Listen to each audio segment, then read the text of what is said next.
Who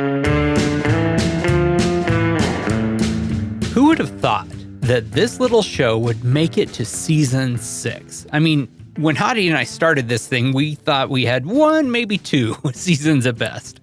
But here we are, season 6, and when we told Shimano that we were going to be back for 2023, they said they were in. That's right. Shimano is again our title sponsor, and just like when you build a bike with Shimano components, having Shimano as a title sponsor gives this show a shine and a level of credibility that says 6 seasons of Leadville obsession, well, why not?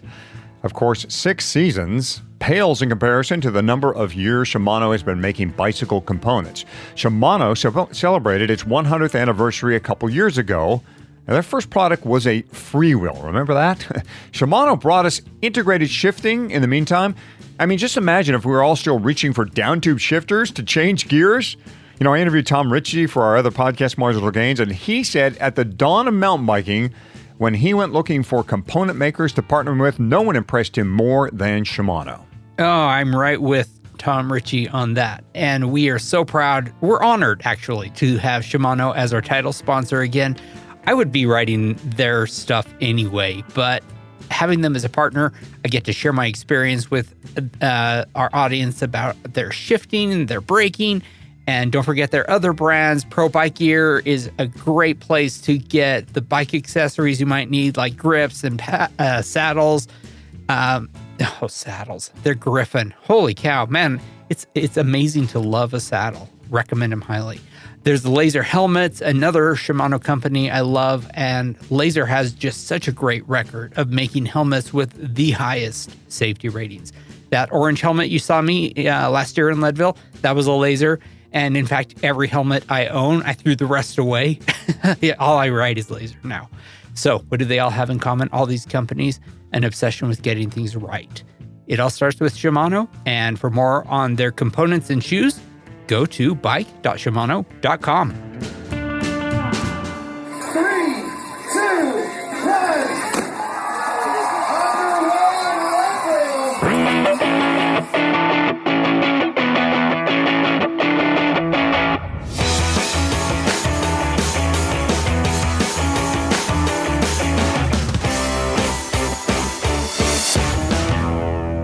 Leadville, the podcast for the 100-mile mountain bike race presented by Shimano. Find them at bike.shimano.com. This is Season 6, Episode 2 of the show that breaks down, builds up, gets you ready, freaks you out for the highest, hardest one-day mountain bike race in the country. I'm Michael Houghton, Hottie to most. And I am Fatty, and this is, in fact, as Hottie just said, Episode 2. Show number 1 was that massive, 1,000-hour-long course compilation we released at the end of 2022.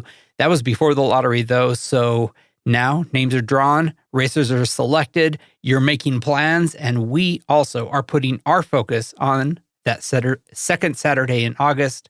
This season, we're going to have a new element that's going to appear in most shows, and that is your questions. We have mostly answered questions on Facebook participant page and on our Slack channel, but this season we're going to respond here on this show. So start thinking about your questions that you would like Hottie or us or me or our guests to answer, and we'll do our best. Yeah, we really haven't done enough on that topic of answering your questions here on that show.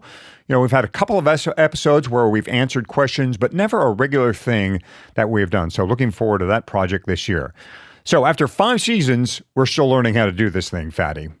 One of the great things about the Leadville Trail 100 is the finisher sweatshirt with the finishing time stenciled onto the arm. Since I only crewed, I didn't earn one last year, but I heard, Fatty, that the 2023 sweatshirt was a hoodie. The 2022 sweatshirt was a hoodie. Who knows what the 2023 one will be? But yeah, it was. It's been years since they've done a proper no-zip hoodie, the pullover. I like that change. I treasure all of my finisher sweatshirts and wear them regularly with pride. I'm actually wearing my 2021 one right now. Has the nice, looking at the time here, 8:43:50. Found a way to squirm that in. But if you love custom looking gear, something that is personalized, you're going to like DNA Cycling, which is back with us again this year as well. DNA makes these very easy beautiful looking custom kits where they will design your Leadville kit for you. They have tons of cuts and colors to choose from, and they are familiar with Leadville and obviously this show. So if you want to add some Leadville logos, DNA can help with that. Yeah, maybe add a slogan or the name of someone you are racing for on your kit, and you have instant motivation through the training months and on race day. In fact, feel free to use our slogan, the highest, hardest one-day mountain bike race in the country. It's kind of a lot to get on a jersey, but hey, it's your custom kit, so do what you want. And the beauty with DNA is that if you have no design skills, they can help you map things out. Yeah, they do such beautiful work. And getting started is really easy. Just go to dnacycling.com, choose the custom apparel option, and be sure when you select your choice, say that you found out through the Leadville podcast. And while you're there, wish their CEO, Joe Sepulveda, good luck. He is going to be racing his first Leadville 100 this year. He's a serious cyclist, has been forever. And this has been a bucket list item for a long time. And like all of us, he's going to be coming away with some amazing stories. Yeah, this show loves a good Leadville story, and most of those stories come from behind the Silver Corral. But once in a while, you find one or two at the front of the race. Sarah Sturm getting taken out by a cow coming off St. Keevan's Eddies would be one of them. Oh, yeah. And I love the discussion you and I had with Rose Grant. We've talked with her a couple of times. I love how being both a mom and an incredible pro, she still managed to take the Leadville checkered flag twice. Our guest this show also started at the front of the race. He stayed at the front and finished one place from the front. Beating Keegan Swenson last season was nearly impossible, so it was no surprise when he came up the red carpet first, that being Keegan. But what was a surprise was the second person who crossed the finish line. I mean, I think there were a lot of us who, when reading the results and saw the name John Gaston, went, John who? Yeah, I have to admit, I was one of those people. I've been around the Leadville course 25 times, well, 24 finishes, 25 starts. And I had never heard of him. But for people who follow a very unique winter endurance sport, well, they know who John Gaston is. So before John got too busy with his winter prep, we got him on mic to ask, so who are you?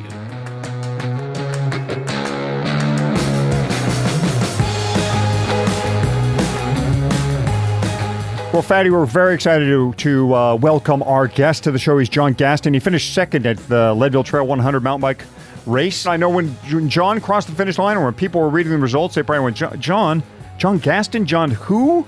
Like, all the pros are up there, all the Lifetime Grand Prix participants up there, but where does this John Gaston come from? Well, he comes from Aspen. He was sixth in the 2019 edition of the Leadville Trail 100. So John is a great mountain biker, but still you're going, well, where does this guy come from? Well, I was wondering the same thing too, so I looked up John, and I found this interesting quote on John. It says, John has established himself as one of the most dominant U.S. racers. He thrives in harsh conditions and loves the combination of strength, skills, and endurance. And he has a reputation for crushing competitors in steep, high-speed descents. I thought, yeah, that sounds like a great mountain biker, but no, that's not a mountain biker at all. That's a skier. And you're saying, oh, a skier, so he's like an alpine skier, like he does downhill, or he does maybe cross country? Wrong again. He doesn't do either of those. And in fact, I follow the sports, and I've never seen a John Gaston. John Gaston does skimo racing. And again, you're going, what?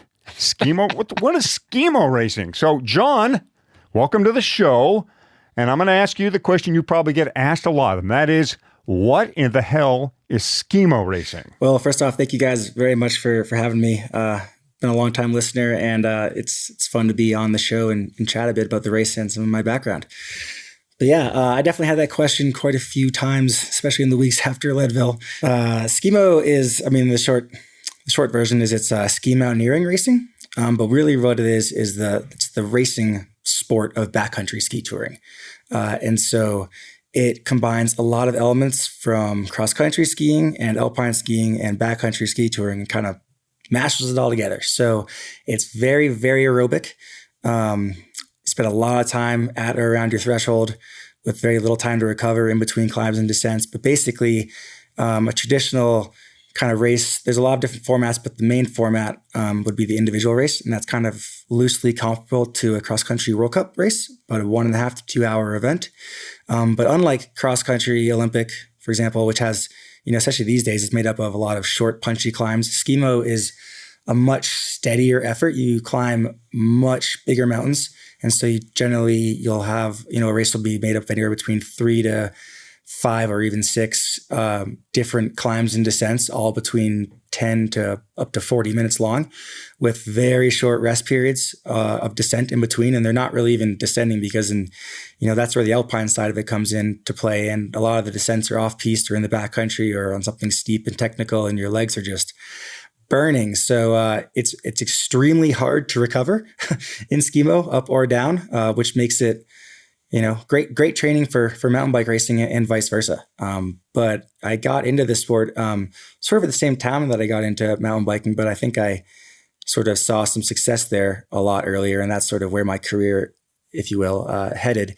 But I've always kept up a lot of riding on the side. I live in Aspen, Colorado, and half the months of the year, it's just beautiful sunny trails to ride when there's no snow on the ground. And so I've always put a lot of mountain biking and cycling in general into my training plans. And in the last couple of years, I've started occasionally dipping my toe back into the arena to see how that fitness translates onto the bike. And it's gone pretty well the last couple of years in particular. Yeah, well, we're going to get to the mountain biking, but I'm totally locked in on the skimo thing because I'd never heard of this sport before I started looking into you and getting ready to have you come on the show. And I was like, this sounds so. This climbing portion of skimo, is that with skis on or skis off? What do you do to get up the hill? Yeah, I guess to step back to the beginning. So because it's the racing side of backcountry ski touring, we use very specialized equipment and in a very specific manner. So we have very lightweight, very skinny and short skis that frequently weigh about 700 grams. So, about the same or even less than a cross-country ski, but they're quite a bit wider and they have a kind of like an alpine skiing shape to them. So they can still ski off-piste and in powder and stuff. Okay. And then you have a very, very lightweight alpine touring binding mounted onto that, which basically has a pin that attaches the toe of your boot to the ski. And then the heel piece of the binding can be changed very quickly from uphill mode to downhill mode. And then the third part of that equipment equation is the boot. And the boot is probably the most specialized part of the whole setup and arguably the most important. And that is a very, very lightweight, at the top level, carbon fiber, full carbon fiber boot that has basically a single buckle system that changes the boot from uphill mode, where the ankle is fully free and open so you can run in it. And then it locks it into downhill ski mode. So that you have all the rigidity of like an alpine ski boot. And then in coordination with flipping that heel piece in the binding, basically it allows you to effectively run up a mountain, if you will. But, the techniques change, but there's actual running, there's sort of power hiking, and there's gliding. And all of those are done with your boots and bindings in the open mode. So you have full ankle and hip and leg mobility. And then you get to the top of the mountain, and you do a very quick transition, usually about 8 seconds, to flip your boots and your bindings into downhill mode and to rip the skins off. And the skins are what are on the bottom of your skis to give you traction on the way up. And then you rip them off for the descent. And then you ski back down in full downhill mode. And then you do it again. And then depending on the course, there'll be different sections where you will transition, like in the middle of a climb, to what's called a boot pack, which is when you quickly put your skis in your backpack and then run along on your feet, usually along a ridge line or up a particularly steep bit. And then you'll put your skis back on, skin a bit more, and then do that transition again and ski back down. And so there's quite a few elements to it. There's a big endurance, obviously, side of the equation because it's extremely aerobic sport where you're doing a lot of much more vertical feet that you climb and descend in a race than on a bike, actually, just because it's such an efficient way to get up a mountain quickly. So it's highly aerobic, but then you also have this equipment and sort of this equipment side of things and managing that gear, but then the technical skill side of it as well. Not unlike mountain biking where you need to be able to translate. You can have the biggest engine, kind of like a roadie gets on a single track course. you can have the biggest engine you want, but if you don't know how to put that power down through different kinds of terrain, it's sort of useless, or at least a lot of it is squandered, and the results will show that. And so you have to be pretty proficient in a whole bunch of different areas, which is sort of what initially drew me to it. I didn't grow up as an endurance athlete. I was a very active kid, but I didn't have any formal training or wasn't a part of any team per se. And so I was really into the gravity side of both biking and skiing, but much less so the uphill side of those sports. And so it took a while for me to realize that I actually liked it and enjoyed it. And then later on that I was actually pretty good at it and could, kind of further my development in that area if I wanted to get more out of myself on the race course.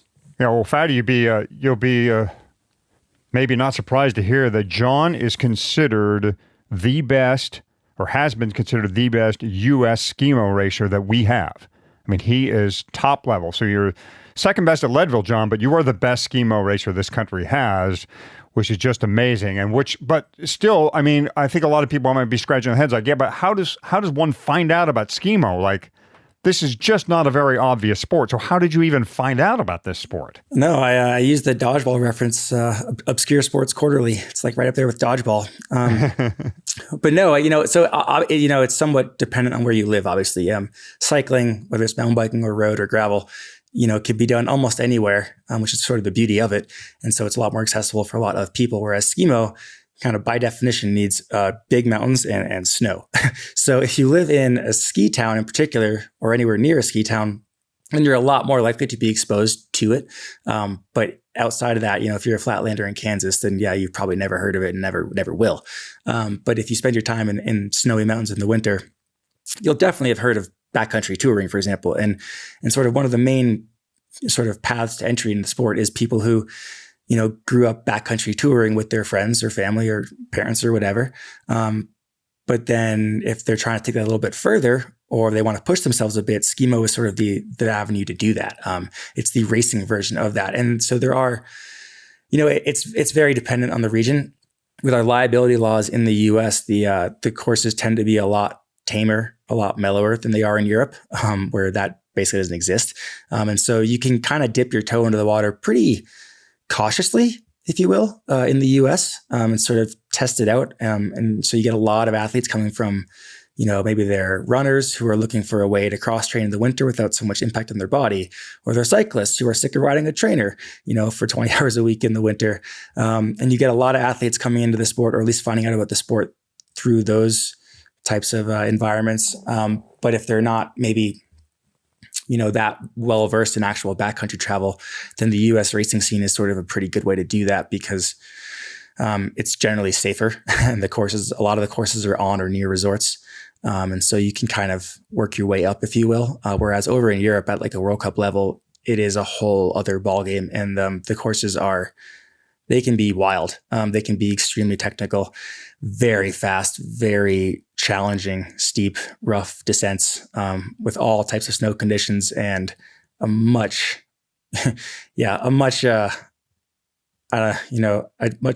just overall a much lower margin for error and a lot higher consequence. And so you definitely don't want to jump in there if you haven't been around the US scene for a while. But that's probably not unlike mountain biking is, here either. Sure. But when we came into this conversation, I had the question I kind of wanted to figure out was, are you a mountain biker who skimos or a skimoer who mountain bikes? I think that question is pretty answered, that you are.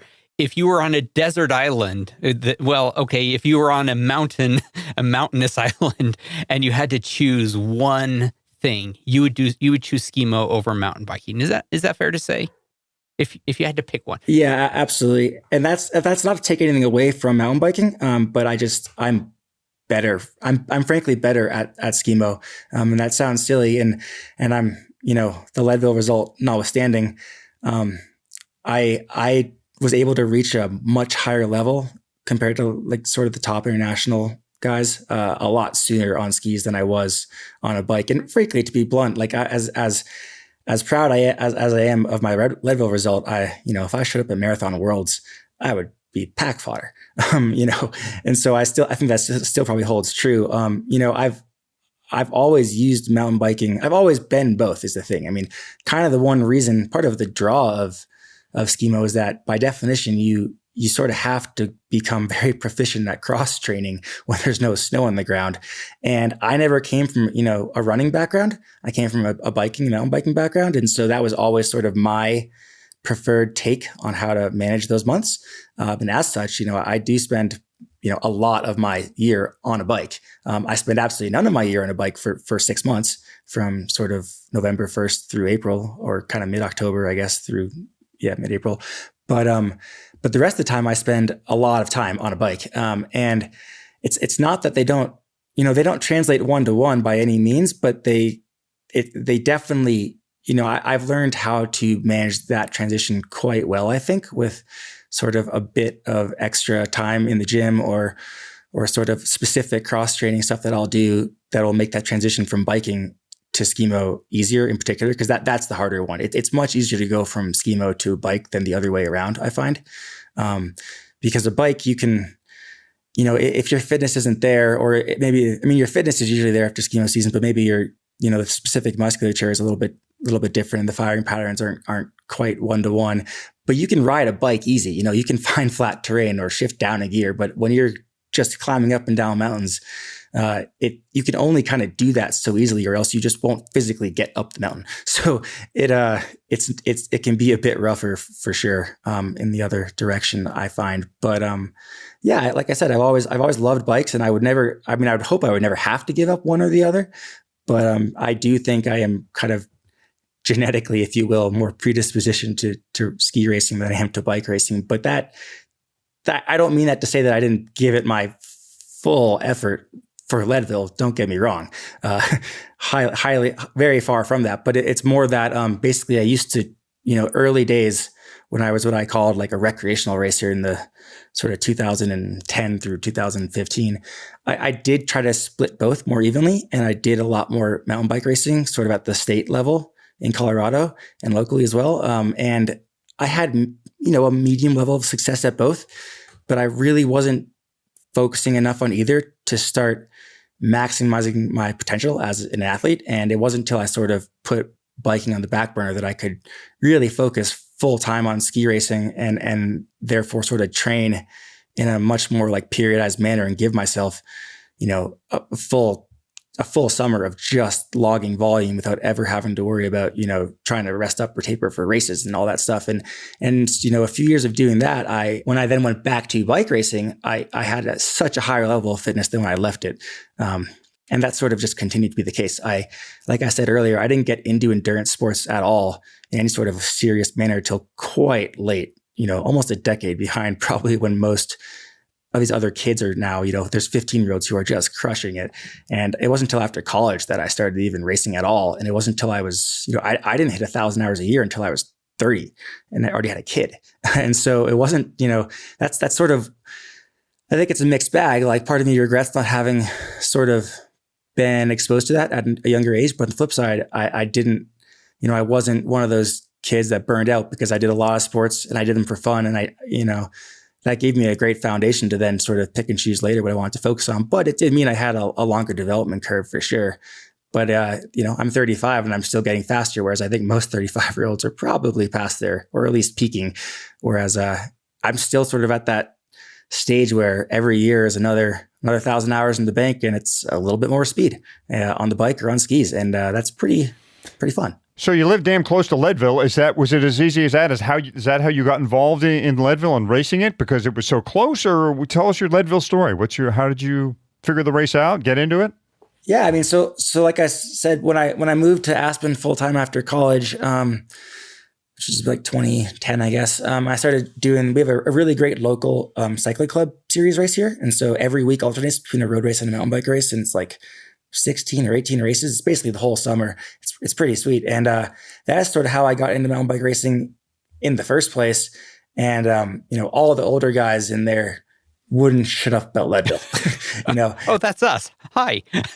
Well, it's like this kid shows up and like pretty quickly I became pretty fast and was winning all these 1 hour or less local series races. But it's like, oh, well, you're like, you got to do the real thing and go to Leadville because that's a whole other ball game. And frankly, I was terrified for a couple of years. And it turns out I should have maybe been even more terrified because the first time I did Leadville in 2013, oh my God.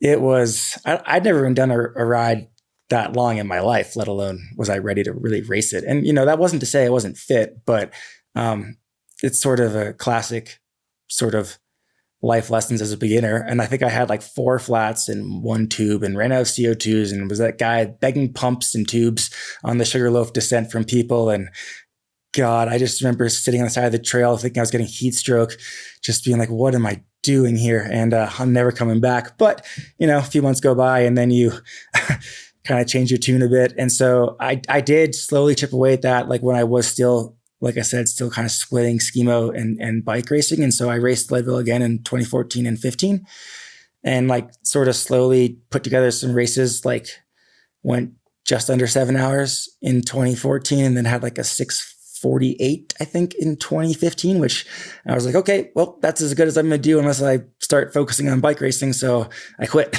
And I kind of went full off the deep end into ski racing and then, didn't come back for 4 years until 2019, which, 2019, I was rolling off of a really good skimo season. I just had a couple of I think I had 2 or 3 top 15s or 2 top 15s and a top 10 at the skimo world champs that year. And I was like psyched.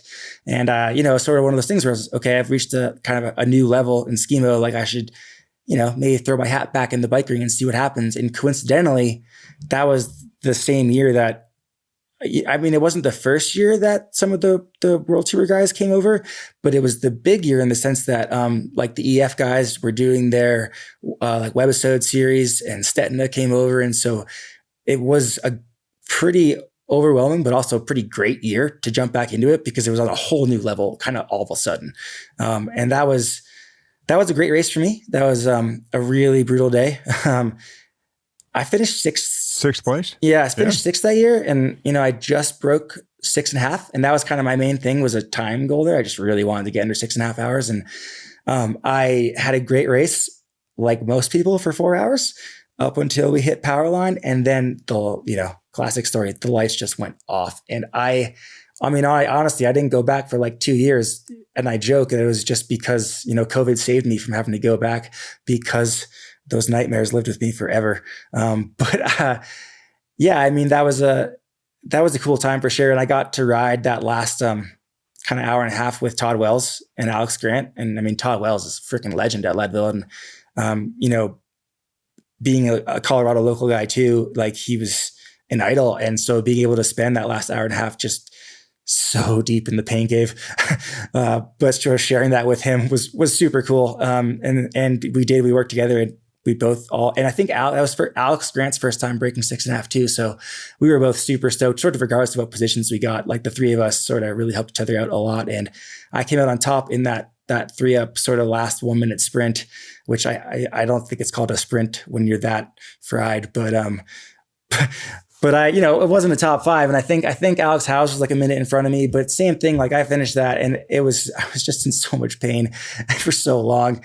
I couldn't imagine kind of doing any better, but, and then COVID happened and last year I wasn't able to race for a variety of reasons, but it's always been there in the back of my head. And sort of the more I've trained for skimo and every year I'm training a bit more, just overall volume anyways.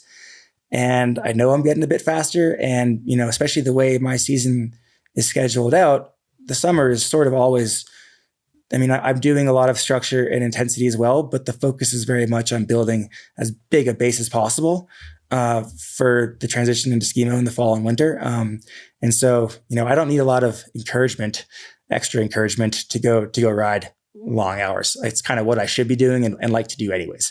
And so when the opportunity came along this year with the feed to kind of join up with that team, and I knew that Leadville was going to be a big focus for them, I definitely, it didn't take a lot of convincing and I signed on pretty quickly for that challenge.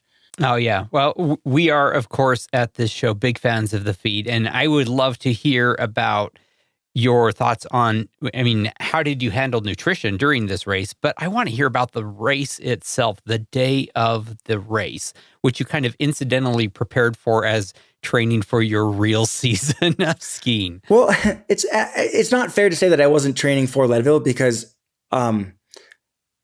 like you can't, or at least, I mean, I'm not a guy who wants to show up at frankly any start line without being in with the shot at competing. I enjoy racing, but I enjoy winning, or if I'm not going to win, doing as best I can and getting the most out of myself. I don't really race for the experience so much right now, because if I'm not able to really put down an effort that I feel is sort of representative of what I'm capable of, then I feel like I didn't really prepare as well as I should have.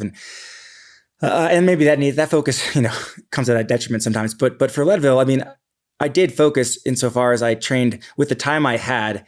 I trained as well as I could, but I did take a full off season after winter because I was really fried. And so I took the whole month of April off basically, and then promptly got COVID when I started training again. So I did sort of start off on the back foot because I wasn't able to really start training until mid-May. And so I did have a very aggressive build into Leadville that my coach was concerned about, but it worked out really well. And I was able to show up on that start line as prepared as I've ever been for a bike race. And so I knew that I would be competitive, much more competitive than people thought I was, because, I understandably so. You show up that start line this year, and particularly with the Lifetime Grand Prix series, it is just full of pros. And it's pretty intimidating, and you can't really let that get to you when you're starting 5 or 6 rows back. And you have all of these pro riders from road, mountain, gravel in front of you. And I knew I'd surprise some of them. But that being said, I absolutely didn't think I had a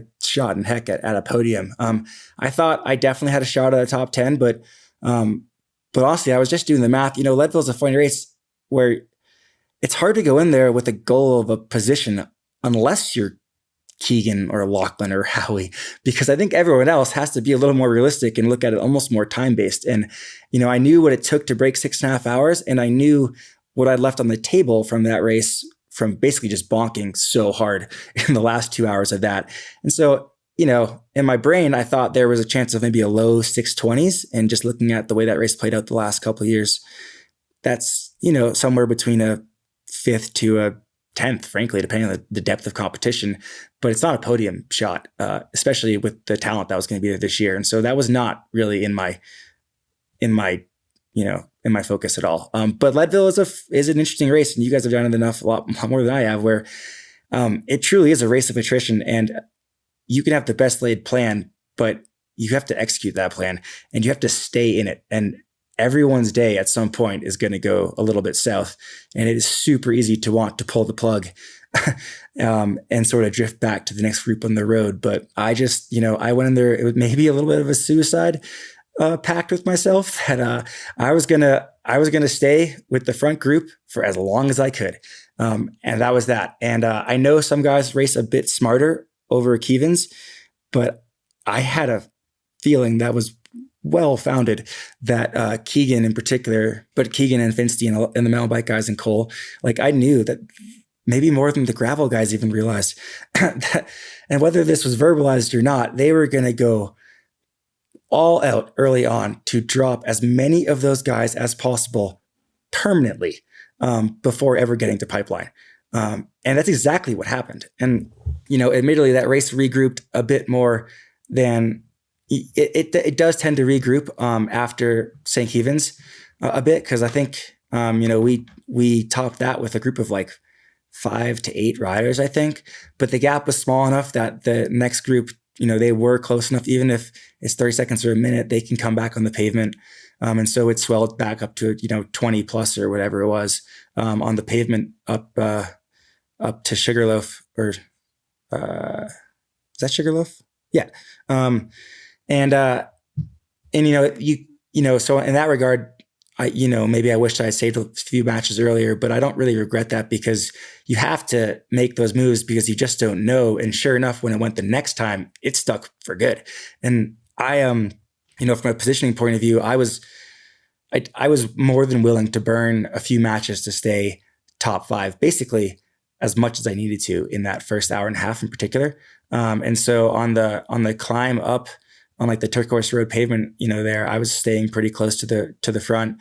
And then when we hit the dirt, that turnoff onto the Sugarloaf climb. It's Hagerman's is what you're describing right now. Yeah. On the Hagerman climb, like I knew, because this basically happened in 2019 as well, but to a lesser degree, that when you hit that hard U-turn, basically, where the pavement turns to dirt on Hagerman, and sure enough, like Keegan went to the front and just attacked. And I remember Finsty saying, like, just let him go, like let him fry, I think is what he said. And I was like, I don't know about that. Like, okay, he's not going to solo from here, but he will take, if he takes 3 guys, he'll solo from then on. And so I think it was like Keegan and Lachlan and Finsty and myself and Todd, and a few of us were, we did let Keegan get a few, maybe 100 feet ahead of us, but not more than that. And then when we crested Hagerman, it was down to like 8 riders.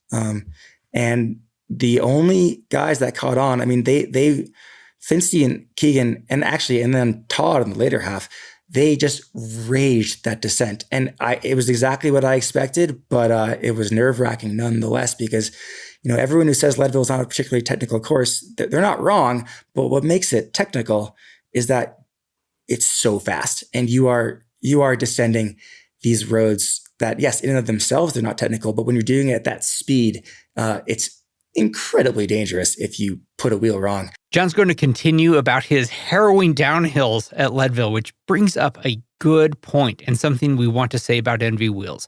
We always talk about NV as these light, super strong climbing wheels. And I got to say, those wheels really do go uphill really well. I've ridden everything from the NV or XC MTB wheel, their original, to the current M5 wheel, and even, in fact, a couple of times, the G23 gravel wheels in Leadville. And they climb great. But as second place finisher John Gaston is about to describe, you got to go downhill at Leadville too, and there are times when that descending is at high speed. When you're bombing the likes of Columbine, you really want a reliable and stable wheel set underneath. That's exactly what NV is when it's time to fly downhill. Key to that is an internal rim width that suits cross-country mountain bike tires. You want enough so the tire bead spreads out and creates a stable sidewall, hence more precise cornering, but not too much that their tire there loses all its suspension properties. And in a high-speed descent, you'd like to keep your tires touching the ground, especially as you head into one of Columbine's sweeping turns. Oh yeah, definitely want to keep the rubber side down. Other thing about fast descents is confidence in your equipment. I mean, if there is any doubt in your mind about what your wheels might or might not be able to do, then yeah, you're going to be a little cautious, a little nervous. Maybe you're going to scrub some speed and give up some time, which is not good. Like I said, I love climbing with my NV wheels, but I can also say they are great at going downhill. I feel the most confident I ever do descending when I'm riding with NV. And their wheels are just great for going up, for going down. And for whichever you love to do, and both hopefully, go to enve.com. That's NV Wheels, enve.com. John Gaston is taking us through his second place finish at Leadville. Remember, this was a stacked field with the added motivation of the Lifetime Grand Prix. Yet for John, it's a summer race and one of only a few he does all year. I mean, the fact that you are a professional a skier, right? You have, I would say, no doubt, a lot of experience and a lot of skill and a lot of talent at going downhill fast. I'm wondering if that serves you in the descending parts of mountain biking races, and in like on something that is a very fast downhill, like Powerline, like the second half of Columbine. Yeah, I think absolutely. Obviously it's on a 1-to-1, but you do hit really high speeds in skimo, actually much higher than on a bike sometimes. I mean, I've hit like 80 miles an hour on my skis, and they're like, oh my gosh, they're like toothpicks. It's not safe. And that's to be fair, that's highly unusual, but it's not unusual to be skiing, at between like 30 to 50 in most races at certain points on the race. and again, it's highly terrain dependent, just like biking, where the high speed descents are not necessarily the scariest ones. A lot of times it's the really technical ones you're doing, like right in the limit. But either way, do you happen to know what your top speed of the day was in Leadville this last year? You know, have you looked at your Strava to see how fast you got? I did not. I'm curious. I should have had that queued it was up. Probably I don't. Yeah, it was probably going down the. Well, I was thinking the May Queen descent, but anyway. Well, we know that Keegan hit about 40 going down Columbine. So you were probably in that same range at some point. He hit about 40? Yeah, close to 40, yeah. Man, that's fast. But it was just momentary. It was not continuous 40 down Columbine. So yeah, I hit 45.9 is what my remarkable. Wow. Strava is telling me right now. So yeah, it's fast for sure, but it's not an unusual speed for skis at all. And so I think what skiing does teach you to do is read terrain quickly and process it quickly without really having to focus on it. And I've been that fast on a road bike, but I mean, holy cow. I mean,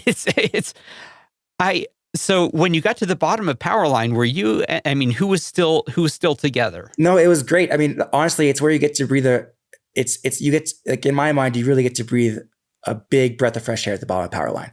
And sort of that was my plan, was to burn as many matches as I needed to make it to the bottom of Powerline with that group, because it was going to be small. And sure enough, it was. I think we got down there with like 8 guys.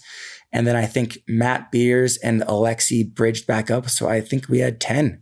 And that was, no one else came back for the rest of the race. And it's such a more manageable group to work together to keep the speed up when it's that size versus 20 or 30.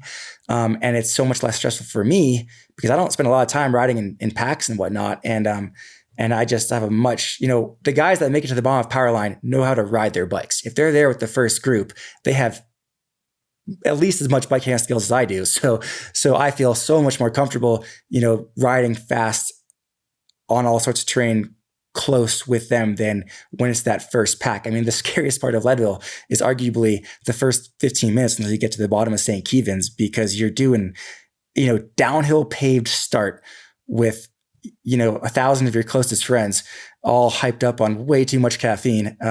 It's nerve wracking. So, I took a big breath of fresh air at the bottom of Powerline, and then sort of keep your head in the game, stay focused. Don't run into any of those holes on the Powerline section where it's way too easy to get a pinch flat and ruin your day. Because certainly it was pretty obvious to almost anyone that if you got a flat, no matter how fast you were plugging it, you weren't going to make it back to that group. And with the speed those guys were going. And I'm not saying these tactics necessarily apply. I think some of the tactics apply no matter what your speed is in the race and what your finishing goals are.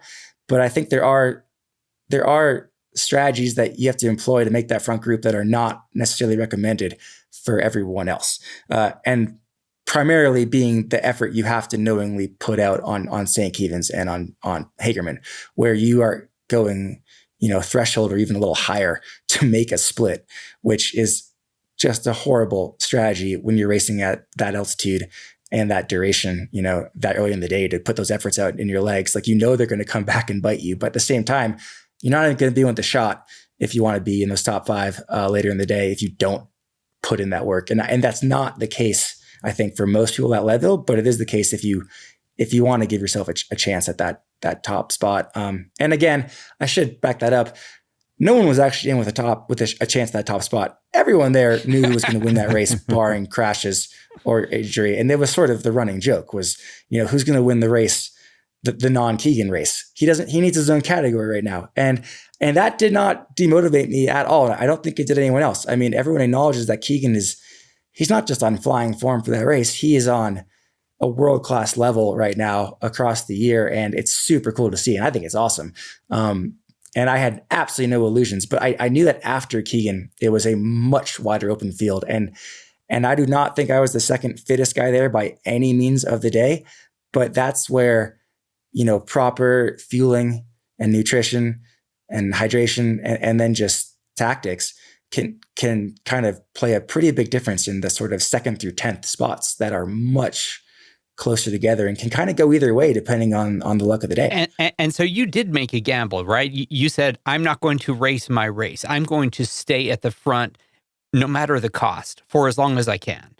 And I mean, and that gamble, at least for a while, it paid off. I mean, I show you as being as crossing the timing mats at the exact same moment as Keegan up until through Twin Lakes Dam, outbound, right? The first 40 miles, you were toe-to-toe with that. In fact, I think they came through alternate together too, Twin Lakes alternate, which is where I was stationed. I remember Keegan being with the group still then, so I'm sure, John, you were still in there at the bottom of the Columbine Climb going outbound. Whoever's there at the bottom of power line, barring a random flat or mechanical, is going to be there by Twin Lakes alternate, which is exactly how it played out. And everyone worked really well together, taking turns on the road. And we were definitely hauling. I mean, we had a good speed and that pavement went by really quickly. I didn't look at my exact splits, but I knew that we were going at least as fast as the previous year I'd raced for sure. But that's easy to do. And there's a lot of guys that have legs out till Columbine, but then as we all know, you get a few minutes up Columbine proper after the alternate aid station. And that's where, there's no more hiding. There's no more faking it. And, one way or the other, like in the next hour, things are going to be shuffled. And that's where you have to use your brain a bit more, because you do have to take, an honest stock of what reserves you have left and how much you want to burn to stay with, which groups on that climb. And that played out pretty much how I expected as well. I wouldn't even call it an attack, because you don't even have to attack on Columbine. You can just ride your own pace and ride people off your wheel. And that's exactly what Keegan did. And I mean, I think I read that Keegan and Howie both put in a couple sort of light surges, but it's all sort of relative at that altitude. No one's doing, like an attack like you see Pogacar or Vingegaard do on the Tour de France. Like you just up your watts by 10 and 30 seconds later you're alone. But so Keegan, Howie, and Alexi got separation pretty early on, to be honest. I mean, within 5 minutes. And then I was in the second group on the road, which was myself, Cole Patton, Finsty, and I think Matt Beers was there as well. And yeah, I think that was our group for that. And then, we were rolling pretty well for the first third of that. And then slowly Cole and I got a little bit of a gap on Finsty and Matt. And then about halfway up, or maybe 2/3 of the way up, Cole started getting a few feet on me. And it's like, it's death by 1,000 paper cuts on Columbine. Someone can be 20 feet in front of you, like 2 bike lengths, and you just don't trust yourself to close that gap. And you do have to take something of a gamble there, or at least I did. And I didn't have a great, if you asked me at that point, was I going to be on the podium? Absolutely not, because I think I was in 5th and I saw no way that I was going to catch anyone in front of me, because they were all good descenders. But the way it played out, I was able to hold Cole to about 20 seconds. He basically got 20 seconds. Then I held it for the top, 1,000 feet of that climb, which was going to be a chore to make up on that descent, because Cole can rip on a descent as well. And then Alexi was in front of him. And I guess, we couldn't see how it played out with Keegan, Alexi, and Howie, but we learned later that Keegan got some separation, and then Alexi got dropped a bit by Howie. And so I don't know if Alexi was taking it a little bit easier on that descent, just purposely waiting or what, but long story short, I was able to catch him, and then we were able to catch Cole right at the base of the Columbine descent. And then Howie similarly had sort of made a decision to sort of let up a bit and let us catch him as well. So we basically caught onto his wheel on that last little kicker back before the dam, and it made for a really good foursome to roll back all the way to the base of Powerline return with. And that was luck, honestly. I mean, it is and it isn't. Like, everyone knows it's a possibility, but you can't bank on it happening. And so, if that gap to Cole had been 30 seconds, there's no way I could have closed that. But 20 was enough. And Alexi was probably the second fittest guy on the day. I don't think anyone would actually argue that. I think Howie and myself would both admit he was stronger than us, but we were just enough faster on the descents that we could pull a gap on him and that he wouldn't be able to close it. And so in the same vein, if Alexi had been able to stay with Howie on the descent, we wouldn't have caught in Howie and Alexi either. So it sort of all played out perfectly for me, being the heaviest guy in that group. And I knew that Columbine was for sure going to be the hardest part, but I'm super proud of that effort. I mean, I had one of the fastest like Columbine round trip efforts, which is the, dam to dam climb and descent ever. And, I think I managed that as well as I could expect of myself for sure. And so I was pretty happy with that, but, I didn't feel great after that, rolling back on Pipeline. It seemed like Alexi and Howie were feeling a lot better than Cole and myself.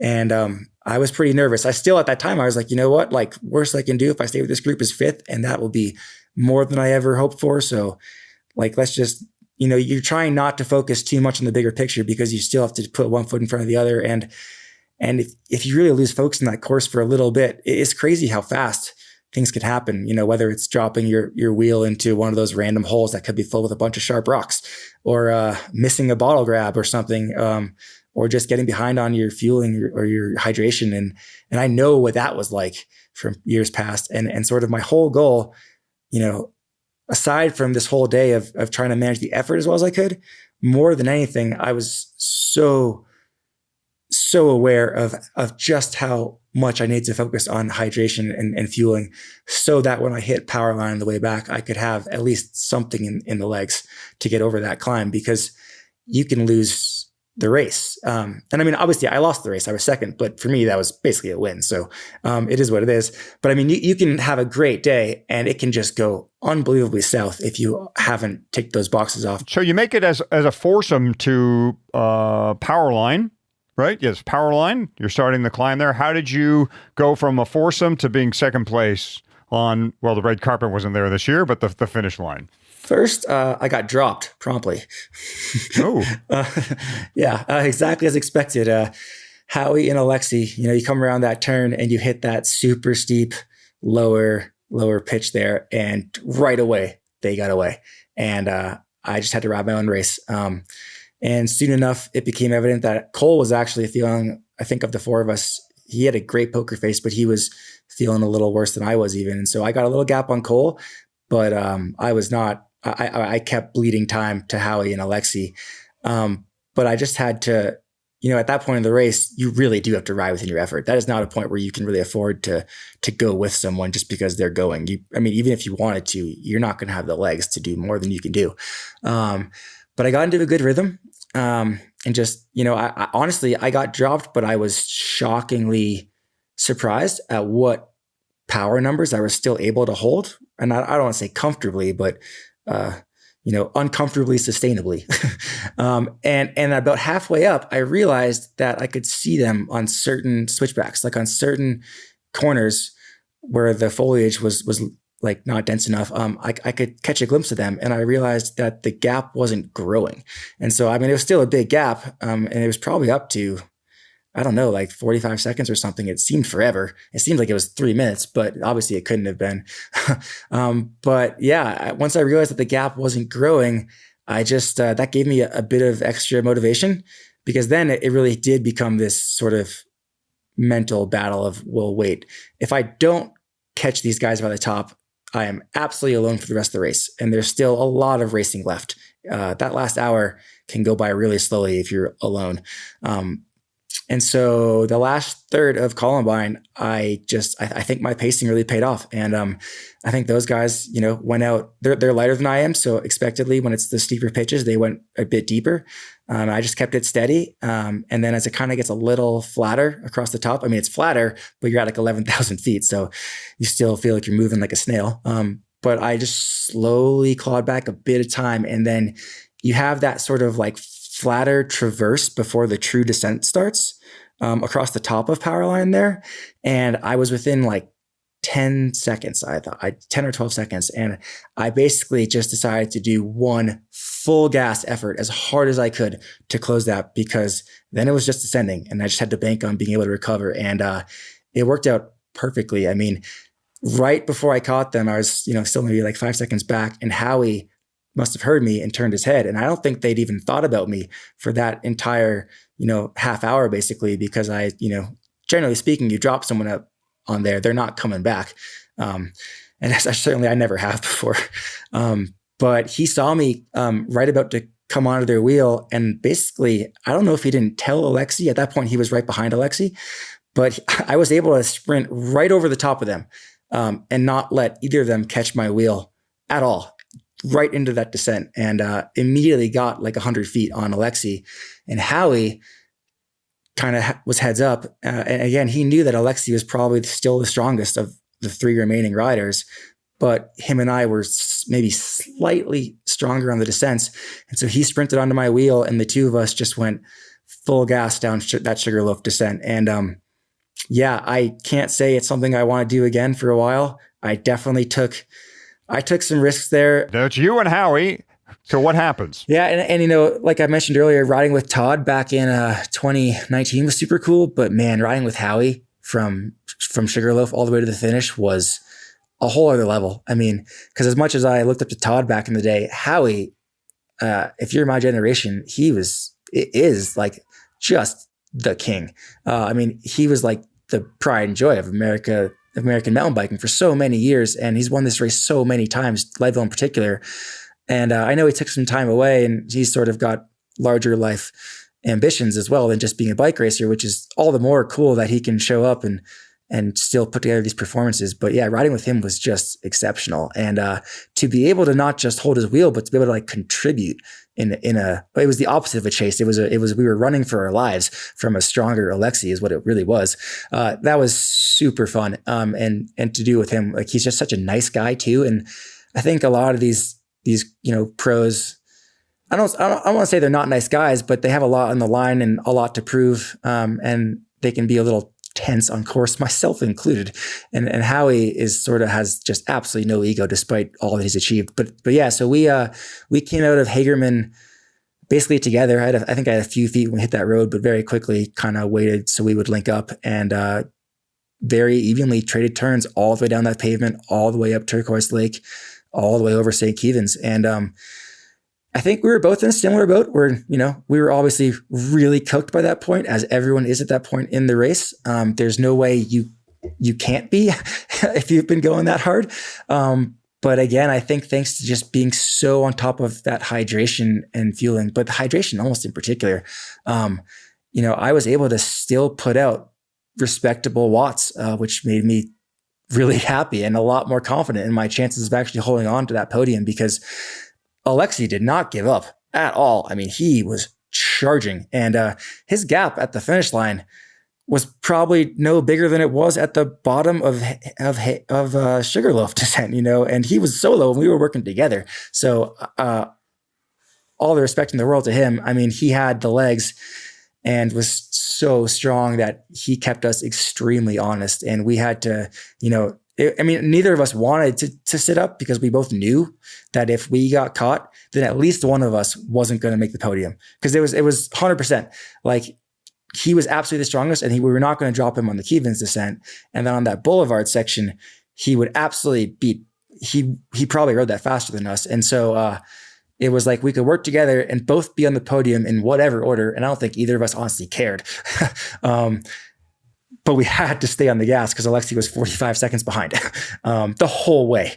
And that was super fun. So Howie and I stayed together all the way up and over Keevan's. He tried, his last best shot at dropping me, which he knew and I knew, again, without, as well as we were working together, we both knew that those little steep kickers, I can't, like, there's sort of like two of them towards the top of St. Keevan's on the way back that are like brutally steep for like 30 seconds or whatever at a time. And he definitely put in a couple digs on those to try to get me off his wheel. And, I think each time he got about 10 feet on me, but, not enough to drop me for good, which was, again, like, the more I hung in there, the more confidence built, because I just had absolutely no expectations to be able to stay with Howie for any of the race, let alone sort of the last major climbs of the race.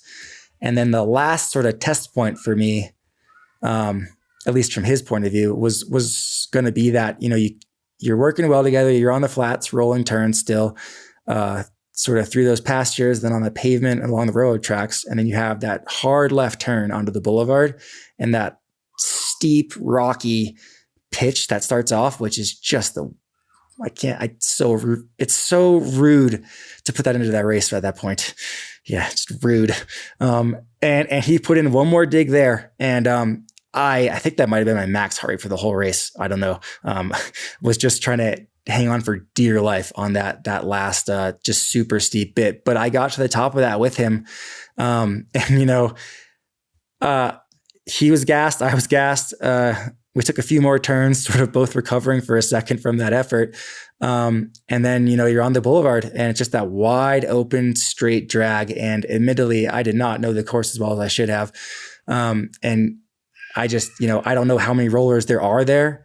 It feels like you're always on the last one and then you come over and you just see another one. And it's somewhat demoralizing, but I didn't really have a great strategy at that point because again, even though I'm like a bigger guy than Howie, I had absolutely zero confidence in a sprint against him because he is a bike racer after all. And I don't think I've done a sprint finish in my life. I'm just sure I would probably like drop my chain or something or crash, and so I took one of those rollers and was like, well, just, for respectability's sake, I gotta like, he attacked me. I gotta try and attack him. I'm sure it's not going to do anything, but I gotta try and I can't leave it to the sprint.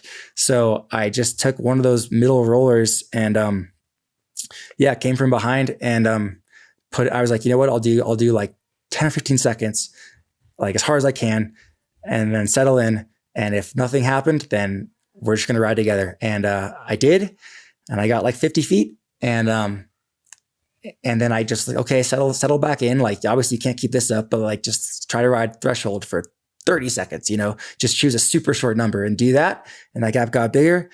And then I said, okay, I've got 5 minutes solo, like see if you can do like a sweet spot effort from here to the line. And that's how it played out. And, it was awesome. I mean, I never once felt like I had it, even though, I did by the line for sure. But, that you guys have all done that race, that boulevard, you can be going along well. And then like all of a sudden, every muscle in your body decides it wants to start cramping for no apparent reason.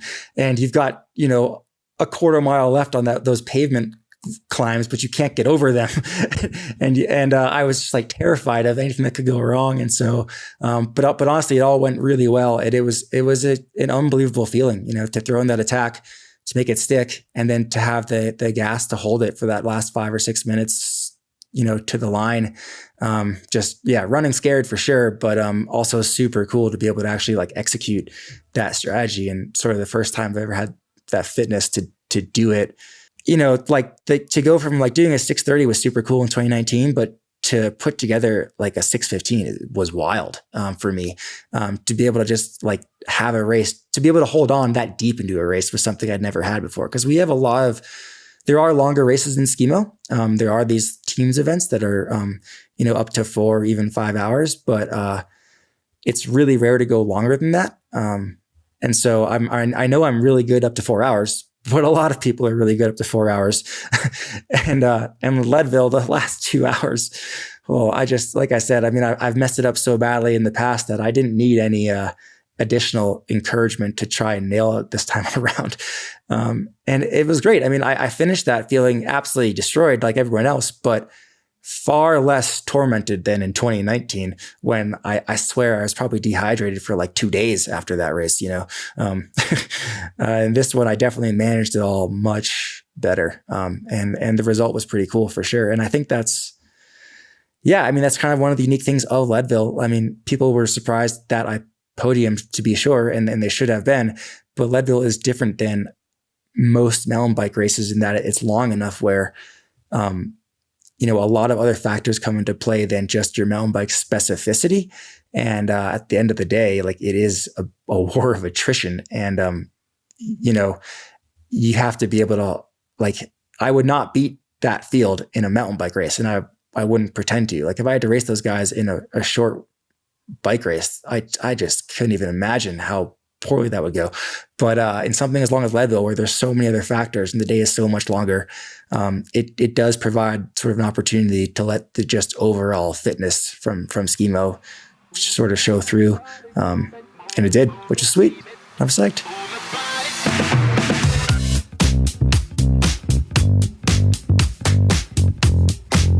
Thanks again to John Gaston for coming on. We love these stories with the surprise endings. It kind of reminds me of Bob Crar, ultra runner who in 2018 got a top 20 in the mountain bike 100 race. And then a week later, won the 100 run. Amazing. Yep. And I want to thank you, Fatty, and the audience for putting up with my Skimo fascination. I know I hugged up a lot of the front half of that interview with a lot of Skimo questions. Now, since recording this show, John has won the U.S. team qualifier. And so his Leadville prep is obviously well underway because he's winning ski events already. And if you're wondering if Skimo is an Olympic sport, for the first time, it will be in the next Winter Games. We'd also like to thank the feed. As John said, he is a feed athlete. And when we knew we wanted to talk to John, we reached out to the feed to get his contact info. Yep. And they are back as a sponsor of the show. And again, they are extending this awesome discount to our listeners. Claim your $80 annual credit at thefeed.com/Leadville. You just register your email, you verify your phone number, and then you can spend your first feed credit of $20 right away. Let's go ahead and wrap this episode. Hadi and I are both on some social media. On Instagram, it's at Michael Houghton, and I'm at Eldon Nelson. Sure, go ahead and follow me. Why not? I might post a picture at some point. It could happen. Of course, we're both on Facebook, Leadville 100 mountain bike page, and I'm there a lot. Too much, to be honest. And if you want to have a conversation, you can join our Slack channel, and you will find a link to it over at leadville.fm/Slack. Of course, if you like the show, we hope you do. Go to wherever you listen, give us a 5-star rating, and write a review. And to see all the ways you can find the show, it is leadville.fm. A little word of mouth is honestly the best way to help us reach a new audience, a bigger audience. Letting your racing friends know about this independent podcast is a great way to keep the show rolling in this, our 6th season. For now, good luck in your riding, racing, and recovery. Thanks for listening. We'll see you at the start line.